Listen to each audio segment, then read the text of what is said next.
اللہ کے نام سے شروع جو بڑا مہربان نہایت رحم فرمانے والا ہے، جو رحمان ہے، رحیم ہے، متقین ہے، غفور الرحیم ہے۔ بے شک حضرت ابو ذر غفاری رضی اللہ تعالیٰ عنہ کہتے ہیں کہ رسول اللہ صلی اللہ علیہ وآلہ وسلم نے ارشاد فرمایا، ہر مسلمان آدمی پر ہر دن صدقہ کرنا ضروری ہے۔ لوگوں نے کہا، اے اللہ کے رسول صلی اللہ علیہ وآلہ وسلم، ہمارے پاس اتنا مال کہاں ہے کہ روز صدقہ کریں؟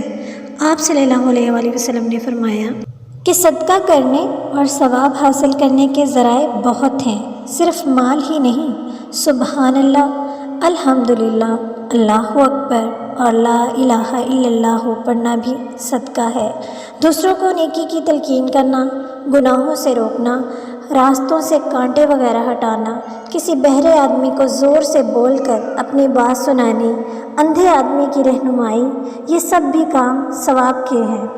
آدمی کو اس کے مقصد کے سلسلہ میں رہنمائی کرنا اور مصیبت زدہ فریادی کی مدد کے لیے دوڑنا بھی صدقہ ہے۔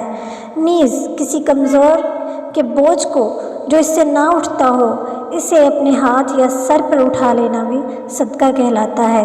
اوپر کے تمام مذکورہ کام اگر تم کرو تو مالی صدقات کے برابر ثواب ملے گا۔ رشتہ دار کو صدقہ دینا۔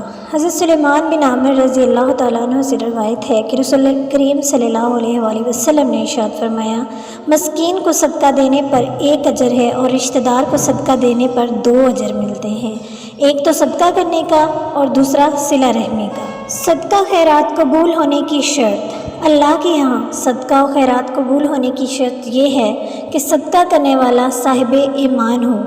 نمبر 2، جس کو مال دیا گیا دینے کے بعد اس پر احسان نہ جتائیں۔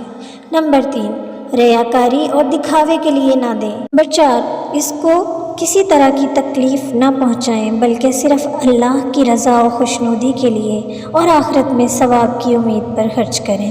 میری ویڈیو اچھی لگے تو لائک اینڈ شیئر کیجیے گا اور میرے چینل کو سبسکرائب کرنا مت بھولیے گا، کیونکہ اچھی بات کو پھیلانا بھی صدقہ جاریہ ہے۔ اللہ حافظ۔